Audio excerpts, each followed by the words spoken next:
السلام عليكم ورحمة الله وبركاته.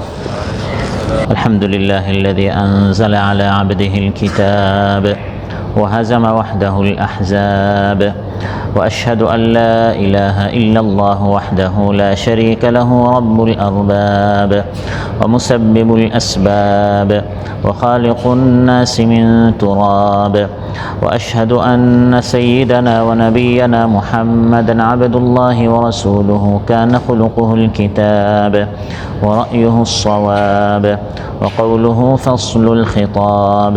اللهم صل على سيدنا محمد وعلى جميع الآل والأصحاب والتابعين ومن تبعهم بإحسان إلى يوم الدين والحساب.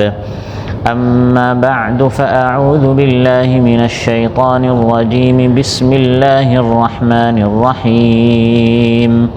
وأنكحوا الأيام منكم والصالحين من عبادكم وإمائكم إن يكونوا فقراء يغنهم الله من فضله والله واسع عليم. আল্লাহ তাআলা ইরশাদ করেন, আর তোমরা তোমাদের মধ্যকার অবিবাহিত নারী পুরুষ ও সৎকর্মশীল দাসদাসীদের বিবাহ দাও। তার অভাবগ্রস্ত হলে আল্লাহ তাআলা নিজ অনুগ্রহে তাদেরকে অভাবমুক্ত করে দিবেন। আল্লাহ তাআলা তো প্রাচুর্যময়, সর্বজ্ঞানী। নাজমার মসজিদে আয়োজিত আজকের জমা পরবর্তী এই দার্সে উপস্থিত সম্মানিত মুসল্লি ভাইরা, দিনদার ইমানদার প্রাণপ্রিয় আমার ভাইরা, সূরাতুন নূর থেকে একটি মাত্র আয়াত তিলাওয়াত করে এর সহজ সরল বাংলা অনুবাদ উপস্থাপন করলাম। সূরাতুন নূরের 32 নম্বর আয়াত তিলাওয়াত করে এর সহজ সরল বাংলা অনুবাদ উপস্থাপন করলাম।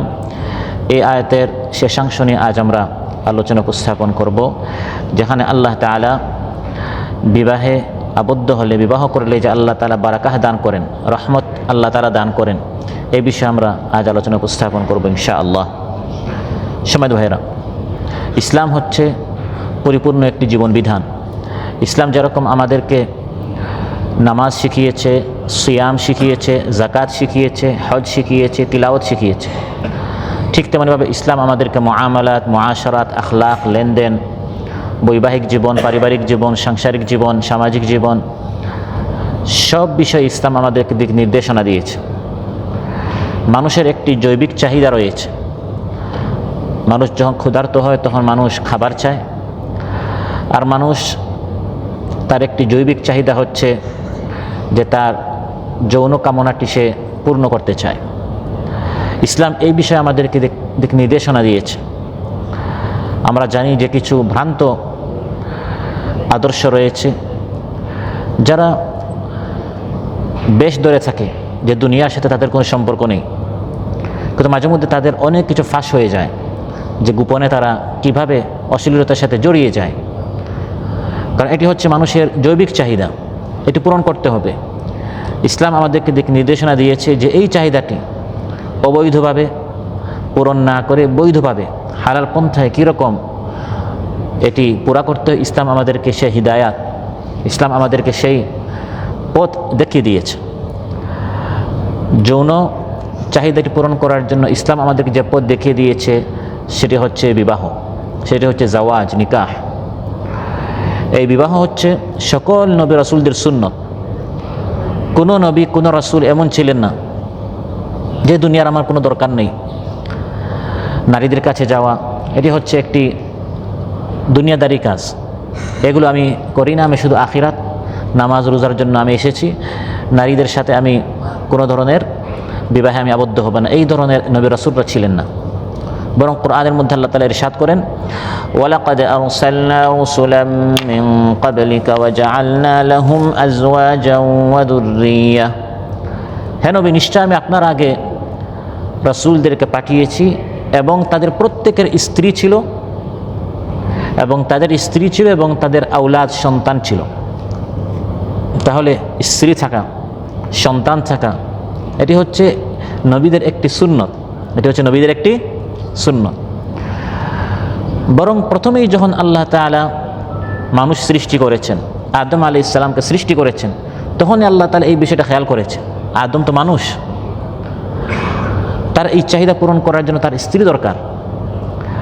জান্নাতে আল্লাহ তাআলা আদম আলাইহিস সালামকে সব নিয়ামত দিলেন, কিন্তু তার যদি স্ত্রী না থাকে তাহলে এই চাহিদাটি পূরণ করার জন্য তিনি পেরেশান হয়ে যাবেন।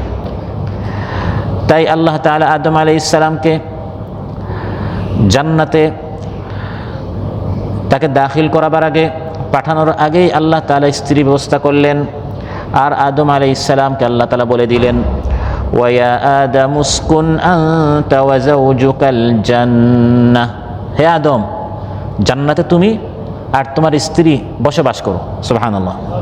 ওয়া আদম উসকুন আল জান্নাহ, হে আদম তুমি একা জান্নাতে থাকো। আদম আলাইহিস সালাম জান্নাতে ব্যাচেলার তিনি ছিলেন না, বরং তিনি ফ্যামিলি ভিসা পেয়েছিলেন। সুবহানাল্লাহ। ফ্যামিলি ভিসা নিয়ে তিনি জান্নাতে গিয়েছিলেন। হে আদম উসকুন আনতা ওয়া যাওজুকাল জান্নাহ, হে আদম তুমি আর তোমার স্ত্রী জান্নাতে থাকো। কারণ আল্লাহ তাআলা মানুষ সৃষ্টি করেছেন, আল্লাহ তাআলা জানেন যে আদম আলাইহিস সালামকে যদি আমি জান্নাতের সব ফল দেই, নিয়ামত দেই, খাবার দেই, পানীয় দেই, এর মাধ্যমে তার পেটের যে ক্ষুধা সেটা নিবারণ হবে, কিন্তু যৌন যে চাহিদা আছে সেটা পূরণ হবে না, সেটার জন্য তার স্ত্রী দরকার। বৈধভাবে ইসলাম রাস্তা দেখিয়ে দিয়েছে। আর ইসলামের নীতি হচ্ছে, ইসলাম যখন একটা জিনিস নিষেধ করে, হারাম করে, এর বৈধ বিকল্প ইসলাম আমাদেরকে দেখিয়ে দেয়। মদ হারাম করেছে, আমাদের সামনে যত ধরনের পানীয় রয়েছে, হালাল পানীয়, পানি, জুস, চা, দুধ ইত্যাদি, এগুলো ইসলাম জায়েজ করে দিয়েছে। ইসলাম যখন জিনা ব্যভিচারকে হারাম করে দিয়েছে, বিবাহকে ইসলাম হালাল করে দিয়েছে। এটা কোনো নিছক দুনিয়াদারি কাজ নয়। স্ত্রীর নিকট যাওয়া এবং বিবাহে আবদ্ধ হওয়া পুরাটাই ইবাদত। সুবহানাল্লাহ। এবং এই নিয়তে আপনি যতদিন এই কাতারে উপার্জন করবেন, টাকা জমাবেন, পুরাটা আপনার ইবাদত হবে। একটা মাদ্রাসার জন্য, একটা মসজিদের জন্য, দ্বীনের কোনো কাজের জন্য আপনি যদি টাকা উপার্জন করে থাকেন, সেটা যেমন সওয়াব হবে, ঠিক তেমনভাবে আপনার জন্য সওয়াব হবে যদি আপনি বিবাহ করার জন্য টাকা আপনি উপার্জন করে থাকেন, সঞ্চয় করে থাকেন, পুরোটা আপনার জন্য সওয়াব হবে। মাঝে মধ্যে আর্থিক সংকট বিবাহের পথে বাধা হয়ে দাঁড়ায়, যেটা আমাদের প্রবাসীদের অনেকের বাস্তবতা। আর্থিক সংকট, অভাব, অনটন, অনেকেই বিবাহ করতে চাইলেও এই আর্থিক সংকটটি, দারিদ্রতা বিবাহের পথে অন্তরায় হয়ে দাঁড়ায়। আলোচ্যায়তে আল্লাহ তাআলা ইরশাদ করেন, ইয়াকুনু ফুকারা ইউগনিহিমুল্লাহু মিন ফাদলিহি ওয়াল্লাহু ওয়াসিউন আলিম। বিবাহের হুকুম আমি আল্লাহ তাআলা করছি, তাহলে হে বান্দা তুমি আর্থিক সংকটে চিন্তা করো কেন? তুমি হিম্মত করো, তুমি কদম উঠাও। তোমার যে দারিদ্রতা, এটাকে আমি তোমাকে অভাবমুক্ত করে দেব, তোমার সংকটকে আমি দূর করব। এই ইয়াকুনু ফুকারা, যারা বিবাহ করতে চায় তারা যদি ফকির হয়, ইউগনিহিমুল্লাহু মিন ফাদলিহি, আল্লাহ তাআলা দয়া করে তাদেরকে অভাবমুক্ত করবেন। তাদের দারিদ্রতা, তাদের গুরবতি, তাদের টেনশন, তাদের দুশ্চিন্তা আল্লাহ তাআলা বলেন আমি দূর করব। শুধু দারিদ্র ও অর্থের অভাব বিবাহে বাধার কারণ হওয়া উচিত নয়। হতে পারে বিবাহের পর আল্লাহ তাআলা নিজ কৃপায়, নিজ অনুগ্রহে বান্দার দারিদ্রতাকে ধনবত্তায় পরিবর্তন করে দিবেন। আপনি যখনই হিম্মত করবেন, হাদিসের মধ্যে রাসূল সাল্লাল্লাহু আলাইহি ওয়াসাল্লামের ইরশাদ করেন, যখনই বান্দা বিবাহ করার জন্য হিম্মত করে, সঙ্গে সঙ্গে আল্লাহ তাআলা নিজের উপর একটা ওয়াজিব করে ফেলেন যে এই বান্দাকে সহযোগিতা করা। তিরমিজি, নাসাই, ইবনে মাজাহ এবং মুসনাদ আহমদ এসেছে, ক্বালা রাসূলুল্লাহ সাল্লাল্লাহু আলাইহি ওয়াসাল্লাম, সালাসাতুন হাক্কুন আলাল্লাহি আউনুহুম। তিন ব্যক্তি এমন আছে যাদেরকে আল্লাহ তাআলা অবশ্যই সাহায্য করে থাকেন, অবশ্যই। হাক্কুন আলাল্লাহ, এটা আল্লাহর নিজের উপর ওয়াজিব করে নিয়েছেন। আউনুহুম, তাদের সহযোগিতা করা। তিন ব্যক্তিকে।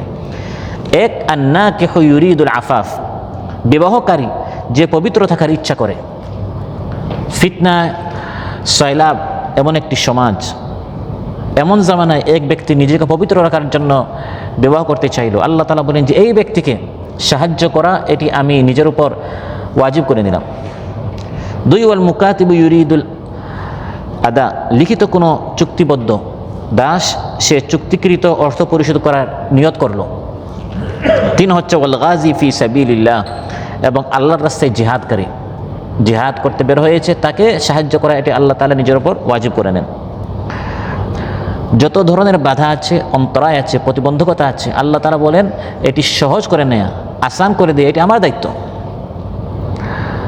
মহরানের আমরা চিন্তা করি, খরচের চিন্তা করি, কে খাওয়াবে, কে খরচ বহন করবে। স্ত্রী এবং সন্তানকে সৃষ্টি করেছেন কে? আল্লাহ তাআলা। আল্লাহ তাআলা বলেন নাহনু নারযুকুহুম ওয়া ইয়্যাকুম, তাদের রিজিক এবং তোমার রিজিক যিনি সৃষ্টি করেছেন তিনি ব্যবস্থা করবেন।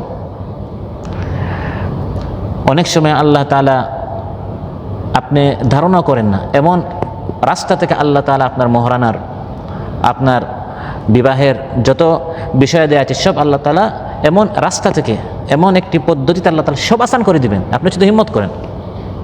মহারানার একটি আল্লাহ তাআলা কীভাবে আসান করেন একটি ঘটনা রয়েছে, নাসাইতে এসেছে। হযরত আনাস রাদিয়াল্লাহু আনহু বলেন, আনাস রাদিয়াল্লাহু আনহুর পিতা তিনি ইসলাম গ্রহণ করেন নাই, কুফরি অবস্থায় মারা গিয়েছেন।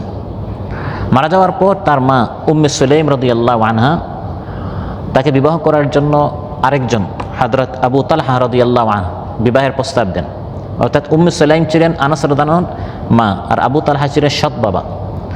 তো আবু তালহা রাদিয়াল্লাহু আনহু যখন আনাস রাদিয়াল্লাহু আনহুর মাকে বিবাহের প্রস্তাব দিয়েছিলেন, তখন তার মা উম্মে সুলাইম বললেন, হে আবু তালহা, ওয়াল্লাহি মা মিসলুকা ইয়া আবা তালহা ইউরাদ্দু, হে আবু তালহা তুমি অনেক সম্মানিত, তোমার প্রস্তাব এই পেগামটি ফিরিয়ে দেয়া এটা উচিত নয়, তুমি অনেক সম্মানিত একজন, কিন্তু তুমি তো আমার জন্য হালাল না, কারণ তুমি একজন মুশরিক, আমি একজন ইমানদার। ওয়ালা ইয়াহিল্লু লি আন আতাজাওয়াজুক, তোমার এই বিবাহের প্রস্তাব গ্রহণ করা আমার জন্য জায়েজ নয়, কারণ তুমি অমুসলিম আর আমি হচ্ছে একজন মুসলিমা। ওয়ালা ইয়াহিল্লু লি আন আতাজাওয়াজুক ফাইন তুসলিম ফাযাকা মাহরি ওয়ালা আসআলুকা গায়রুহু, তুমি যদি ইসলাম গ্রহণ করো তোমার ইসলাম গ্রহণটাকে আমি আমার মহরানা হিসাবে আমি মেনে নিব। তিনি ইসলাম গ্রহণ করলেন, সাহাবী হলেন। আবু তালহা রাদিয়াল্লাহু আনহু হযরত আনাস রাদিয়াল্লাহু আনহু মা উম্মে সুলাইম রাদিয়াল্লাহু আনহাকে বিবাহ করলেন। হযরত সাবিত বলেন, ফামা সামি'তু বিমরাআতিন কাত্তু কানাত আকরামু মাহরান মিন উম্মি সুলাইম, আমার জানা মতে উম্মে সুলাইম রাদিয়াল্লাহু আনহার মতো এরকম এত পবিত্র এবং সম্মানিত মহারানা অন্য কোনো নারীর ছিল না, যে তিনি তার স্বামীর ইসলাম গ্রহণটাকেই তিনি তার মহারানা হিসাবে মেনে নিলেন। বিষয়টা আল্লাহ তাআলা কত আসান করে দিলেন, কত সহজ করে দিলেন। এই আয়াতের তাফসীরে সিদ্দিক আকবর আবু বকর রাদিয়াল্লাহু আনহু বলেন, আতিউল্লাহ ফিমা আমারাকুম বিহি মিনান নিকাহ ইউনজিজ লাকুম মা ওয়া'দাকুম মিনাল গিনা, আল্লাহ তাআলা তোমাদেরকে যে হুকুম করেছেন দ্রুত বিবাহ করার, এই হুকুম মানার জন্য তুমি হিম্মত করো। তুমি যদি আল্লাহর হুকুম বিবাহ এটি পালন করার জন্য হিম্মত করো, চেষ্টা করো, তাহলে আল্লাহ তাআলা যে ওয়াদা করেছেন তোমার অভাবটা দূর করবেন, সে ওয়াদা আল্লাহ তাআলা পুরা করবেন। আল্লাহ তাআলা আপনাকে যে হুকুম করেছেন যে আপনি যদি বিবাহের জন্য এগিয়ে আসেন, আল্লাহ তাআলা আপনার সমস্যা দূর করবেন, আর্থিক সংকট দূর করবেন। তা হযরত আবু বকর রাদিয়াল্লাহু আনহু বলেন যে আপনি আল্লাহর এই হুকুম মানার জন্য এগিয়ে আসেন, বিবাহ করার জন্য আপনি প্ল্যান পরিকল্পনা নেন, তাহলে আল্লাহ তাআলা যে ওয়াদা করেছেন আল্লাহ তাআলা আপনার দুশ্চিন্তা টেনশন দূর করবেন, সে ওয়াদা আল্লাহ তাআলা পূরণ করে আপনার আর্থিক সংকট আল্লাহ তাআলা কী করবেন? দূর করবেন। ভাইরা, আমরা অনেক সময় এই প্রবাসীরা আমরা এই ভুল করে থাকি যে আমি আমার বোনকে, আমার ভাইকে, অমুক তমুককে বিবাহ দিতে, বিবাহ করতে আমরা অনেক দেরি করে ফেলি। তারপর আপনার জায়গা কিনতে হয়, ঘর বানাতে হয়, করতে করতে অনেক সময় বয়স 30, 35, 40 পর্যন্ত দেখা যায় আমাদের পৌঁছে যায়। এখন আমরা বিবাহের কোনো পরিকল্পনা করি না, অথচ মানুষ হিসাবে দেখা যায় অনেক সময় আমরা আমাদের দৃষ্টির মাধ্যমে জিনা হয়, কানের মাধ্যমে জিনা হয়, ব্রেইনের মাধ্যমে জিনা হয়, এই সকল গুনাহে আমরা লিপ্ত হচ্ছি। অথচ এগুলো থেকে নিজেকে রক্ষা করার জন্য ইসলাম আমাদেরকে এই পথ দেখিয়ে দিয়েছে, যাতে করে আপনি আপনার চোখের, লজ্জাস্থানের, ব্রেইনের, কানের আপনি হেফাজত করেন। এই জন্য এই পথটি ইসলাম আমাদেরকে দেখিয়ে দিয়েছে। ইবনে আব্বাস রাদিয়াল্লাহু আনহু বলেন, রাগাবাহুমুল্লাহু তাআলা ফিত তাজওয়ীজ ওয়া ওয়া'দাহুম আলাইহিল গিনা, আল্লাহ তাআলা কেমন দয়াবান, তাদেরকে বিবাহ করতে হুকুম করলেন, তারপর তাদের সাথে ওয়াদা করলেন যে তোমাদের অভাব আমি আল্লাহ তাআলা দূর করব। ইন ইয়াকুনু ফুকারা ইউগনিহুমুল্লাহু মিন ফাদলি, অভাব আল্লাহ তাআলা কীভাবে দূর করবেন এর অনেক পদ্ধতি রয়েছে। একটি হচ্ছে আল্লাহ তাআলা ওয়াদা করছেন যে বিবাহ করার পর আপনি আপনার পরিবারের উপর, স্ত্রী সন্তানের উপর যত নাফাকা খরচ করবেন পুরাটাই আল্লাহ তাআলা সাদাকা হিসাবে কবুল করবেন। আল্লাহর পথে সাদাকা করলে, আল্লাহর পথে খরচ করলে যেমন আপনার সওয়াব হবে, আপনি আপনার স্ত্রী সন্তান সংসারে আপনি যা খরচ করেন এটা কোনো জরিমানা নয়, এটা অনর্থক এভাবে আপনার খরচ হয়ে যাচ্ছে, এর কোনো সওয়াব নেই, বিষয়টা মনে হচ্ছে। আপনি নিয়ত করবেন ইন্নামাল আমালু বিন্নিয়াত, নিয়তের সঙ্গে সঙ্গে আপনার বাংলাদেশ থেকে কাতারে এসে আপনি যে কাতারে 5 বছর 10 বছর 15 বছর আপনি অতিবাহিত করছেন এবং আপনি যে টাকা দেশে পাঠাচ্ছেন, ইনকাম করেছেন, দেশে পাঠাচ্ছেন, এই পুরাটা আপনার সাদাকা হিসাবে আল্লাহ তাআলা কবুল করবেন। সহিহ মুসলিম এসেছে, ক্বালা রাসূলুল্লাহ সাল্লাল্লাহু আলাইহি ওয়াসাল্লাম, দিনারুন আনফাকতাহু ফি সাবিলিল্লাহ, একটি টাকা আপনি আল্লাহর পথে খরচ করলেন, ওয়া দিনারুন আনফাকতাহু ফি রাকাবা, আরেকটি টাকা আপনি এক গোলাম আজাদ করার জন্য আপনি খরচ করলেন, ওয়া দিনারুন তাসাদ্দাকতা বিহি আলা মিসকিন, আরেক টাকা আপনি কোনো মিসকিনের উপর সাদকা করলেন, ওয়া দিনারুন আনফাকতাহু আলা আহলিক, আরেক টাকা আপনি আপনার আহাল স্ত্রীর উপর আপনি খরচ করলেন, আযমুহা আজরান আল্লাযী আনফাকতাহু আলা আহলিক, এই 4 টাকার মধ্যে সবচেয়ে বেশি সওয়াব হচ্ছে যেটা আপনি আপনার স্ত্রীর উপর খরচ করেছেন।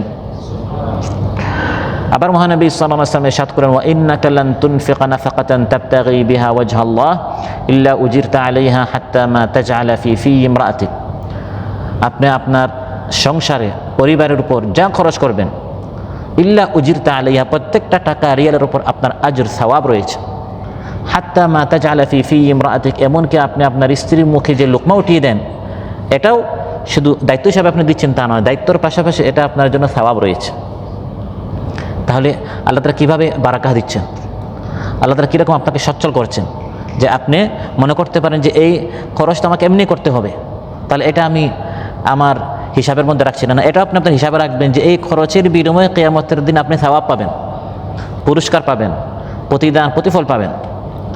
পাশাপাশি বিবাহের পর আপনি আপনার স্ত্রীর নিকট যখন যাবেন, স্ত্রীর নিকট যাওয়া এই পুরাটাই আল্লাহ তাআলা, নামাজ, তিলাওয়াত, তাহাজ্জুদ যেমন আপনার জন্য ইবাদত, স্ত্রীর নিকট যাওয়াটাও সওয়াব হিসাবে, সাদাকা হিসাবে ফেরেশতারা আল্লাহর পক্ষ থেকে তারা লিখবেন। সুবহানাল্লাহ। সহিহ মুসলিম এসেছে, রাসূল সাল্লাল্লাহু আলাইহি ওয়াসাল্লাম ইরশাদ করেন, ওয়া ফি বুদঈ আহাদিকুম সাদাকা, তোমরা যখন তোমাদের যৌন চাহিদা পূরণ করো এটাও সাদাকা। তো একজন সাহাবী প্রশ্ন করলেন, ইয়া রাসূলুল্লাহ, আয়াতি আহাদুনা শাহওয়াতাহু ওয়া ইয়াকুনু লাহু বিহা আজর, এটা কেমন? এটা তো একটা দুনিয়ার কাজ, আমাদের মধ্যে কেউ তার স্ত্রীর নিকট যাবে, যৌন চাহিদা পূরণ করবে, এটাও আবার সওয়াব, সাদাকার সওয়াব। মহানবী সাল্লাল্লাহু আলাইহি ওয়াসাল্লাম ইরশাদ করলেন, নাম, অবশ্যই এখানে সওয়াব আছে। আর আইতা লাউ ওয়াদাআহা ফি হারামিন আমা কানাত আলাইহি উযরুন, বলো দেখি, যদি তার এই চাহিদাটি সে অবৈধভাবে পূরণ করত, ব্যভিচার করত, জিনায় লিপ্ত হতো, তাহলে তার গুনাহ হতো না? গুনাহ হতো কিনা? তো আল্লাহ তাআলা এমন জালিম নন যে একই চাহিদা অবৈধভাবে পূরণ করলে শুধু আল্লাহ তাআলা ফেরেশতাদেরকে বলে রাখছেন শুধু কি লেখো, গুনাহ লেখো। কিন্তু এই চাহিদা পূরণ করার জন্য একজন বান্দা যখন টাকা ইনকাম করলো, টাকা জমালো, তারপর উদ্যোগ নিল, বিবাহ করলো, স্ত্রীর নিকট গেল, কোনো সওয়াব নেই, তাহলে এটা এক ধরনের জুলুম হয়ে গেল। আল্লাহ তাআলা এমন নন, বরং যখন সে এই চাহিদাকে হারামভাবে পুরা করতো যেমন তার গুনাহ হতো, যখন সে এটা হালালভাবে পূরণ করেছে, কাযালিকা ইযা ওয়াদাআহা ফিল হালাল, যখন হালাল পন্থায় সে তার এই চাহিদা পূরণ করলো, আল্লাহ তাআলা তাকে সওয়াব দিবেন, বারাকাহ দিবেন, তাতে তার জন্য সাদাকার সওয়াব রয়েছে। বিবাহের মাধ্যমে আল্লাহ তাআলা যে সংকট দূর করেন, দুশ্চিন্তা দূর করেন, এবং আল্লাহ তাআলা যে বরকত নাজিল করেন, অভাব আল্লাহ তাআলা দূর করেন, এর আরেকটি পদ্ধতি হচ্ছে যে আল্লাহ তাআলা আপনাকে মানসিকভাবে শান্তি দেন। অর্থ সম্পদের দিক দিয়ে ধনী হওয়া এটা আসল ধনী নয়। আপনি দেখছেন যে আমার নিকট টাকা পয়সা নেই, আমি কীরকম বিবাহ শাদী করবো, আপনি হতে পারে অঢেল সম্পদের মালিক হলেন, কিন্তু রাতে আপনার ঘুম হয় না, দুশ্চিন্তা, টেনশন। বিবাহের পর আল্লাহ তাআলা মানসিকভাবে মানুষকে প্রশান্তি দিয়ে থাকেন। বুখারী মুসলিম এসেছে, রাসূল সাল্লাল্লাহু আলাইহি ওয়াসাল্লাম ইরশাদ করেন, লাইসাল গিনা আন কাসরাতিল আরাদ ইন্নামাল গিনা গিনান নফস, প্রচুর ধন সম্পদ থাকা এটা প্রকৃত ঐশ্বর্য নয়, এটা প্রকৃত ধনী নয়। যার কাছে বেশি গাড়ি আছে, বাড়ি আছে, টাকা পয়সা আছে, এটা আসলে ধনী নয়। আসল ধনী হচ্ছে অন্তরের ঐশ্বর্য, মনের ধনী, আত্মতৃপ্তি পাওয়া, এই যে প্রশান্তি, মনের দিক দিয়ে আল্লাহ তাআলা আপনাকে অভাবমুক্ত করবেন, দুশ্চিন্তায় মুক্ত আল্লাহ তাআলা আপনাকে করবেন বিবাহের পর। এটা হচ্ছে আল্লাহ তাআলার পক্ষ থেকে, ইউগনিহিমুল্লাহু মিন ফাদলিল্লাহর পক্ষ থেকে অনেক বড় একটি দয়া। আপনি যদি আল্লাহকে খুশি করার জন্য ইবাদতের নিয়তে বিবাহে আবদ্ধ হন, বা আপনার ভাইকে, আপনার বোনকে আপনি বিবাহ দিচ্ছেন, বিবাহ করাচ্ছেন, আপনার ছেলেকে, আপনার মেয়েকে, তাহলে এই হিম্মতের কারণে এবং সওয়াবের নিয়তে করার কারণে আল্লাহ তাআলা তাদেরকে বা আপনাকে সচ্ছল করবেন। কীভাবে? এমন স্ত্রী দিবেন যে স্ত্রী আপনার দুশ্চিন্তা মুক্তের কারণ হবে, আপনার টেনশন দূর করার কারণ হবে।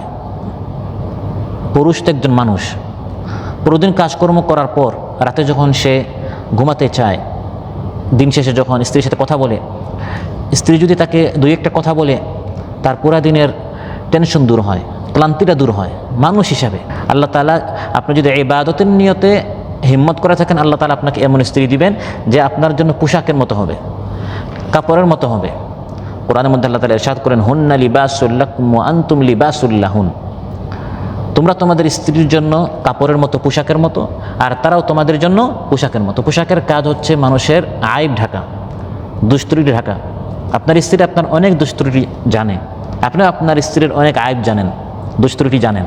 সে আপনারটা ঢাকবে, আপনি তারটা ঢাকবেন। তারপর কাপড় হচ্ছে মানুষের জন্য সৌন্দর্য। মানুষ যখন বিবাহ করে তখন সে তার জীবনের সৌন্দর্য সে পুরা করলো। তো মানসিকভাবে যে একটা অভাব, মানসিক অভাব যেটা, এটা দূর হয়। মানুষ তার জীবনে পূর্ণতা পায়, শান্তি পায়, প্রশান্তি পায় বিবাহ আবদ্ধ হলে। ইবনে হিব্বান এসেছে, ক্বালা রাসূলুল্লাহ সাল্লাল্লাহু আলাইহি ওয়াসাল্লাম আরবাউন মিনাস সাআদা, চারটি জিনিস হচ্ছে শান্তির উপাদান। চারটি জিনিস হচ্ছে মানুষের জীবনের শান্তি, সুখ শান্তির উপাদান। এক, আল মারআতুস সালিহা, নেককার স্ত্রী।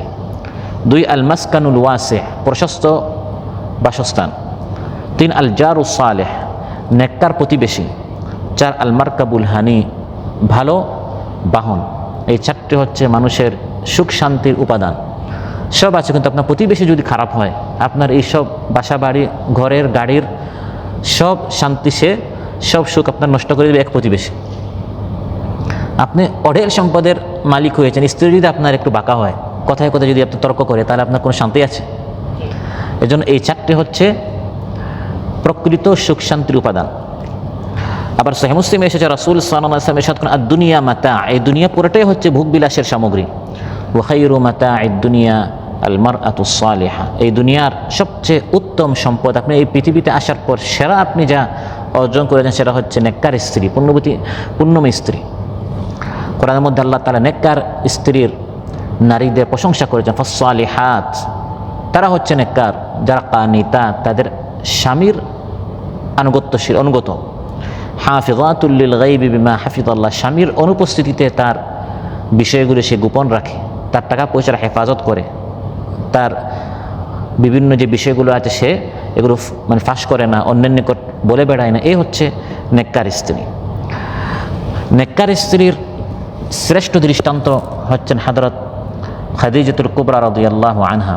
বুখারী মুসলিমে এসেছে যে রাসূল সাল্লাল্লাহু আলাইহি ওয়াসাল্লামের উপর প্রথম যখন ওয়াহী নাজিল হলো, ইকরা বিসমি রাব্বিকাল্লাযী খালাক, তিনি ভয় পেয়েছিলেন, কারণ ফেরেশতা এসে তাকে জড়িয়ে ধরেছিল। তিনি অনেক টেনশনে পড়লেন, এটা কি হলো, কে ফেরেশতা? তিনি তখন এটা বুঝতে পারেন নাই। ঘরে আসলেন, খুব অস্থির ছিলেন এবং ভয় পাচ্ছিলেন এবং আতঙ্কে সন্ত্রস্ত ছিলেন। স্ত্রী হিসাবে এই সময় যদি তিনি বলতেন, হ্যাঁ হ্যাঁ, এটা আপনার কি হলো, আপনি এরকম ওই ঘরে হেরে গিয়ে আপনি কি করছিলেন, দেখা গেল সমস্যা ছিল একটা, সমস্যা আরও কী করে দিল, বাড়িয়ে দিল। এরকম আপনার কিছু স্ত্রী আছে না, স্বামীর সমস্যার সমাধান না করে আরও দেখা যায় কী করে ফেলে, বাড়িয়ে ফেলে। আল্লাহ তাআলা যে বলেছেন যে বিবাহ করলে আল্লাহ তাআলা দয়া করে অভাবমুক্ত করেন, এটা হচ্ছে এক ধরনের অন্যতম একটা অভাবমুক্তি, যে আল্লাহ তাআলা এই যে আপনার মানসিক একটা যন্ত্রণা, এই অভাবটা আল্লাহ তাআলা দূর করবেন এই নেককার স্ত্রীর মাধ্যমে। হযরত খাদিজা রাদিয়াল্লাহু আনহা তখন বললেন, কাল্লা ওয়াল্লাহি লা ইউখজিকাল্লাহু আবাদা, কখনোই না, আপনি কোনো চিন্তা করবেন না, আল্লাহ তাআলা কখনো আপনাকে লাঞ্ছিত করবেন না। কারণ আমি স্ত্রী হিসাবে সাক্ষী দিচ্ছি ইয়া রাসূলুল্লাহ, তখন তাদের 15 বছরের সংসার হয়ে গেছে। কত বছরের? কারণ মহানবী সাল্লাল্লাহু আলাইহি ওয়াসাল্লাম বয়স যখন 25 বছর ছিল তখন তিনি বিবাহ করেছেন, আর নবী হয়েছেন তখন তার বয়স কত? 40। 25 থেকে 40, 15 বছর তার সংসার হয়ে গেছে।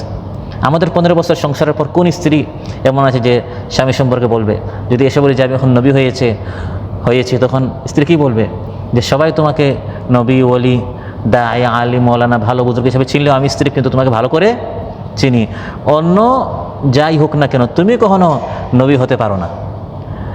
কিন্তু তিনি স্ত্রী হিসাবে সাক্ষী দিচ্ছেন আল্লাহ তাআলা কখনো আপনাকে লাঞ্ছিত করবেন না, কারণ আমি খাদিজা বলছি ইন্নাকা লাতাসিলুর রাহিম, আপনি আত্মীয়দের সাথে সম্পর্ক অটুট করেন, ওয়াতুকরিদ দাইফ, আপনি মেহমানদারি করেন, ওয়া তাহমিলুল কাল, আপনি বোঝা বহন করে, যারা বোঝা বহন করতে পারেন আপনি তাদের বোঝাটা বহন করেন, ওয়া তাকসিবুল মা'দুম, যে নিঃস্ব আপনি উপার্জন করে তাকে দেন। এভাবে আপনি উন্নত চরিত্রের অধিকারী, আমি স্ত্রী সাক্ষী দিচ্ছি, আপনি কোনো চিন্তা করবেন না, অবশ্যই আল্লাহ তাআলা আপনাকে আরো অনেক সম্মানিত করবেন। এটি হচ্ছে নেককার স্ত্রীর দৃষ্টান্ত। এভাবে আল্লাহ তাআলা বলেন বিবাহ হচ্ছে বারাকা, রাহমা, গিনা, এর মাধ্যমে আল্লাহ তাআলা মানুষকে অনেক অভাবমুক্ত করেন, অর্থনৈতিকভাবে, মানসিকভাবে, আপনার চিন্তাগতভাবে, বিভিন্নভাবে মানুষ তার জীবনে শান্তি পাবে। তারপর আরেকটা ইউগনিহুমুল্লাহ মিন ফাদলিহি, আল্লাহ তাআলা তার দয়ায় মানুষকে অবমুক্ত করবেন। আরেকটা অবমুক্ত হচ্ছে যে আল্লাহ তাআলা আপনাকে সন্তান দিবেন। সন্তান হচ্ছে আল্লাহর পক্ষ থেকে একটি নিয়ামত। এখন আপনার বয়স 40 বছর, আপনি বিবাহ করলেন, তা আপনার সন্তান হবে কখন? আর এই সন্তানকে আপনি শিক্ষা দীক্ষা কখন দিবেন, আর কখন আপনি তার শৈশব কৈশোর আপনি দেখবেন? এটা তো একটা মানসিক শান্তি যে বাবা দেখবে তার সন্তান বড় হচ্ছে, পড়াশোনা করছে, ভবিষ্যতে তার একটা উজ্জ্বল ভবিষ্যৎ। এগুলো যখন বাবা দেখে, এটাকে তার অশান্তি না শান্তি? শান্তি। ইউগনিহুমুল্লাহু মিন ফাদলি, বিবাহ করলে আল্লাহ তাআলা তার পক্ষ থেকে দয়া করে আপনাকে অবমুক্ত করবেন। অবমুক্তি তার মানে শুধু এটা নয় যে আপনার চাকরি হবে, ব্যবসা হবে, প্রমোশন হবে, শুধু এটা অবমুক্তি নয়। এটা হচ্ছে একটা বড়, আল্লাহ তাআলা আপনাকে অবমুক্ত করবেন, আল্লাহ তাআলা আপনাকে বরকত রহমত দিবেন, আপনাকে সন্তান দিবেন। এই পৃথিবীতে আসার পর আমাদের সেরা অর্জনের মধ্যে অন্যতম একটি অর্জন হচ্ছে পৃথিবী থেকে চলে যাওয়ার পর আপনি একজন নেক সন্তান রেখে যাওয়া। قال رسول الله صلى الله عليه وسلم إذا مات الإنسان انقطع عنه عمله إلا من ثلاث إلا من صدقة جارية أو علم ينتفع به أو ولد صالح يدعو له। সহিহ মুসলিমে এসেছে, মহানবী সাল্লাল্লাহু আলাইহি ওয়াসাল্লাম ইরশাদ করেন, মানুষ যখন মারা যায় তার সব আমল বন্ধ হয়ে যায় তিনটি জিনিস ছাড়া। একটি হচ্ছে সাদাকাতিন জারিয়া, চলমান সাদাকা। সাদাকা দুই ধরনের, একটা হচ্ছে দিলে শেষ হয়ে যায়, যেমন আপনি একজনকে 10 টাকা দিলেন, 100 টাকা দিলেন, সেটা নিল, কিছু কিনলো, খাইলো, শেষ হয়ে গেল। এটা হচ্ছে, এটাও কি আছে, আপনার সওয়াব আছে। আর বুদ্ধিমান বান্দা হচ্ছে সে অল্পতে বেশি ইনকাম করার চিন্তা করে। এই একই 10 রিয়াল বা 100 রিয়াল দিয়ে আপনি এমন সাদাকা করতে পারেন যার ফায়দা চলমান হবে, এটাকে বলে জারিয়া। জারি বলা হয় চলমানকে। যেমন আপনি একটা ফ্রিজ দিলেন, আপনি একটা বই দিলেন, এই ধরনের আপনি একটা জিনিস আল্লাহর পথে খরচ করলেন, এই বইটা মানুষ যতদিন পড়বে আপনার ততদিন কি চলবে, সওয়াব পাবেন। ফ্রিজটা দিলেন, এই ফ্রিজ থেকে যতদিন মানুষ পানি পান করবে আপনার সওয়াব, এটা স্থির নয়, এটা কি হয়, এটা চলমান সাদাকা। সুবহানাল্লাহ। আপনি একটা বৃক্ষরোপণ করলেন, এটা হচ্ছে একটা চলমান সাদাকা। যতদিন মানুষ সেখান থেকে বা যে কোনো পশু পাখি ছায়া পাবে, ফল খাবে, এর সওয়াব আপনার চলতে থাকবে। সাদাকাতিন জারিয়া, আপনি মারা গেছেন, আপনার আমল বন্ধ হবে না, আপনি দুনিয়াতে এমন একটা সাদাকা রেখে গেলেন, মরে যাওয়ার পর এখান থেকে যতদিন মানুষ বা আল্লাহর যে কোনো সৃষ্টি এখান থেকে উপকৃত হবে, আপনার সওয়াব পাবেন। সুবহানাল্লাহ। 2, মানুষ মারা যাওয়ার পর তার উপকারে আসে ইলমিন ইউনতাফাউ বিহি, এমন ইলম যার দ্বারা মানুষ উপকৃত হয়। যেমন একটু আগে যেটা বললাম, বই বিলি করা, মানুষদেরকে দাওয়াত দেয়া, আপনার মাধ্যমে একজন নামাজি হলো, ওই নামাজি আরেকজনকে সে দাওয়াত দিল, তার মাধ্যমে আরেকজন আসলো, এরকম 2 জন থেকে 5 জন থেকে 10 জন থেকে 100 জন, এই যে আপনার ইলম থেকে মানুষ উপকৃত হয়েছে। এবং এর আধুনিক অনেক ভার্সন রয়েছে এই হাদিসের, ইলমিন ইউনতাফাউ বিহি, ইলম দ্বারা মানুষ উপকৃত হওয়া। যেমন আপনি একটা ভালো উপকারী কোনো ইলম ওয়ালা কোনো একটা অ্যাপস শেয়ার করলেন, যেখানে অনেক আয়াত আছে, হাদিস আছে, এই ধরনের আমাদের অনেক অ্যাপস আছে না, বা একটা ভিডিও আপনি শেয়ার করলেন, আপনার এই শেয়ারের মাধ্যমে, এই পোস্টের মাধ্যমে যত মানুষ এই অ্যাপস থেকে বা এই ভিডিও থেকে উপকৃত হবে, হতে পারে আপনি মারা যাবেন কিন্তু এই ভিডিও এখনও চলছে, শেয়ারের পর শেয়ার, কবরে চলে যাওয়ার পর আপনি দেখবেন ওই এর সওয়াব আপনার কবরে যাচ্ছে। সুবহানাল্লাহ। 3 নম্বর যে জিনিস মানুষের কবরে যায় মৃত্যুর পর, সেটা হচ্ছে ওয়ালাদিন সালিহিন ইয়াদউ লাহ, নেক সন্তান যে তার জন্য দোয়া করবে। সুবহানাল্লাহ। এটি হচ্ছে মানুষের জীবনের একটা স্বপ্ন। আল্লাহ তাআলা যেন আমাদের প্রত্যেককে এমন নেক সন্তান দান করেন যারা আমাদের মৃত্যুর পর আমাদের জন্য দোয়া করবে। এটা আপনার জীবনের সেরা একটি অর্জন। আপনি মারা যাবেন আর আপনার সন্তান আপনার জন্য নামাজের পর, ইবাদতের পর বলবে রাব্বিরহামহুমা কামা রাব্বায়ানি সগীরা। সম্পদ রেখে গেলেন সন্তানের জন্য, টাকা পয়সা সব রেখে গেলেন, কিন্তু এই দোয়াটি যদি আপনি তাকে শেখাতে না পারেন, বাবার হক মায়ের হক যদি আপনি তাকে শেখাতে না পারেন, তাহলে এই বাবা মা হচ্ছে ব্যর্থ বাবা মা। সফল কামিয়াব খুশনসিব হচ্ছে সেই বাবা মা যে ওয়ালাদিন সালিহিন ইয়াদউ লাহু, নেককার সন্তান এই পৃথিবীতে রেখে যাবে। আল্লাহ তাআলা বলেন হিম্মত করো, ওয়াল্লাহু ওয়াসিউন আলিম। আল্লাহ তাআলার রিজিক হচ্ছে অনেক, সবাইকে আল্লাহ দিচ্ছেন, তোমাকেও দিবেন। সুবহানাল্লাহ। আপনি তো টেনশন করেন যে আমি পারবো না, এই নাটা বাদ দেন, পারবো। কারণ আমার রব ওয়াসি, তার সম্পদ এমন নয় যে সবাইকে দিতে গিয়ে আমাকে আর দিতে পারবেন না, শেষ হয়ে যাবে। আল্লাহর খাজানাকে এমন, আল্লাহর সম্পদকে এমন। আল্লাহ বলেন ওয়াল্লাহু ওয়াসি, এই ওয়াসিউর রিজকি, আল্লাহর রিজক হচ্ছে অনেক, আল্লাহ আপনাকেও দিবেন। আপনি দেখছেন এখানে চাকরি হলে আমার হবে, তারপর আমি বিবাহ করব। আর যদি এখানে চাকরি না হয় আমার আর কোনো সোর্স নেই, এটা আপনার ধারণা, এটা আপনার দৃষ্টি। এছাড়া আরও অনেক সোর্স আছে। আল্লাহর উপর তাওয়াক্কুল করেন, ওমান ইয়াতাওয়াক্কাল আলাল্লাহি ফাহুয়া হাসবুহ। যে আল্লাহর উপর ভরসা করার মতো ভরসা করবে, আল্লাহ তার জন্য কাফি, যথেষ্ট হয়ে যাবেন। আল্লাহ আপনার জন্য ইনকামের সোর্স খুলে দিবেন। এবং একটু পরীক্ষিত, অনেকেই আমাদেরকে এই সকল ঘটনা বলেন, বিবাহ করতে গেলাম, দেখলাম আল্লাহ তাআলা আমার রিজকের মধ্যে বারাকা দিয়েছেন, ওটা আমার প্রমোশন হয়ে গেছে। এক মেয়ে হলো, আরও প্রমোশন হয়েছে। তো এভাবে যেহেতু আল্লাহ তাআলা আপনার স্ত্রী সন্তান দিচ্ছেন, তাদের রিজকের ব্যবস্থা তারা পৃথিবীতে আসার আগে এগুলো আল্লাহ তাআলা এগুলো আগেই লিখে রেখেছেন। এখন শুধু আপনার পাওয়ার পালা, আপনার সামনে আসার পালা। আর হাদিসের মধ্যে মহানবী সাল্লাল্লাহু আলাইহি ওয়াসাল্লাম ইরশাদ করেন, হাল তুনসারুনা ওয়া তুরযাকুনা ইল্লা বিদুআফাইকুম। আপনি যে রিজিকটা পান এটা আসলে আপনার অর্জন নয়, ওই দাঈফ কমজোরদের মাধ্যমে আল্লাহ আপনাকে দিচ্ছেন।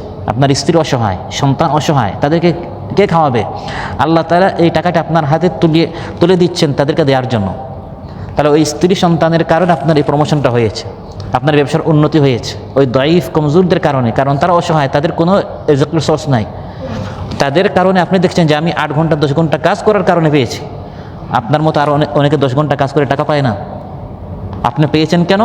ওই তারা আপনার জন্য দোয়া করছে, তাদের রিজিকটা আপনার মাধ্যমে আল্লাহ তাআলা দিচ্ছেন। আল্লাহ বলেন ওয়াল্লাহু ওয়াসিউন, আল্লাহ হচ্ছেন অনেক সম্পদের মালিক, অনেক রিজকের মালিক। আলিমুন, আল্লাহ তাআলা মহাজ্ঞানী, তিনি তার জ্ঞানের আলোকে জানেন কাকে কখন কতটুকু দিতে হয়। আপনাকেও দিবেন, যতটুকু আপনাকে দেয়া দরকার ততটুকু দিবেন। আমরা শুধু আরও চাই যে আমি তো বিবাহ করলাম, কই আল্লাহ তাআলা তো আমাকে দিচ্ছেন না। হ্যাঁ, হতে পারে এখন আপনাকে দিলে আপনার ক্ষতি হবে, দিবেন যখন আপনার দরকার তখন দিবেন। আমরা অনেক কিছু আমরা শুধু আরও চাই। আরেকজন প্রমোশন হচ্ছে, আপনি বলছেন আমারও প্রমোশন দরকার না, এখানে আপনার প্রমোশন হলে আপনার সমস্যা হবে। এই দোকানে যদি আপনার ব্যবসা উন্নতি হয়ে যায়, 2 বছর পর আপনার একটা বড় সমস্যা হতো। এই জন্য এখন আপনার লস হয়েছে, দোকানটা এখানে বন্ধ হয়েছে। নাজমার দোকান বন্ধ করে আপনি দোকান খুলেছেন আলকুরে, এখন আপনি খুব মর্মাহত হয়েছেন, এই নাজমার দোকান আমার এত লস হলে কেন? 2 বছর পরে আপনি বুঝবেন যে এখানে আপনাকে আল্লাহ দেন নাই, এই রিজিকে আপনার সমস্যা হয়েছে, এটা আপনার জন্য কল্যাণ করছিল। আমরা অনেক সময় দেখি না, বুঝি না, কিন্তু পরিণতির দিক দিয়ে আল্লাহ তাআলা যা সিদ্ধান্ত নেন এর মধ্যে কী আছে? কল্যাণ আছে। বেশি মাল হওয়া, বেশি মেধা হওয়া, বেশি যোগ্যতা হওয়া, বেশি স্বাস্থ্য হওয়া, বেশি সন্তান হওয়া, সব কিছু বেশি হওয়া ভালো নয়। আল্লাহর নিকট চাইবেন, হে আল্লাহ যতটুকু আমার জন্য কল্যাণকর, খাইর, বারাকা, রহমত, ততটুকু আমাকে দান করো। আল্লাহ সুবহানাহু ওয়া তাআলা আমাদের সবাইকে ইসলামের আলোকে আমরা আজকে আমাদের বৈবাহিক জীবনের একটি গুরুত্বপূর্ণ যে ইসলামের বিধান সম্পর্কে আমরা আলোচনা করলাম।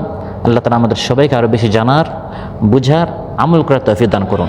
আমাদের মধ্যে যদি এখানে কেউ অবিবাহিত থেকে থাকেন, বা আমাদের ভাই বোন ছেলে মেয়েদের মধ্যে কেউ যদি অবিবাহিত থেকে থাকেন আর বয়স বেশি হয়ে যাচ্ছে, আমাদের উদ্যোগ নিতে হবে। জায়গা কিনতে থাকবো, ঘর বানাতে থাকবো, দোকানে একটার পর একটা আমি কিনতে থাকবো। আর এই দিকে এই বিষয়টা, এই ফরজ কাজে আমি দেরি করব, এটা ইসলাম নিষেধ করেছে। বর্তমান বিশেষ করে এই সোশ্যাল মিডিয়ার যুগে, এই ফিতনা ফাসাদের যুগে অবশ্যই আমাদের যাদের ছেলেমেয়ে রয়েছে, প্রাপ্তবয়স্ক হওয়ার সঙ্গে সঙ্গে এই চিন্তাটা আমাদের মাথায় আনতে হবে। আল্লাহ তাআলা আমাদের সবাইকে তৌফিক দান করুন, ইসলামের প্রত্যেকটা হুকুম মানার আল্লাহ তাআলা আমাদের সবাইকে তৌফিক দান করুন। সুবহানাকাল্লাহুম্মা বিহামদিক, আশহাদু আল্লা ইলাহা ইল্লা আনতা, আস্তাগফিরুকা ওয়া আতুবু ইলাইক। আসসালামু আলাইকুম ওয়া রাহমাতুল্লাহি ওয়া বারাকাতুহু।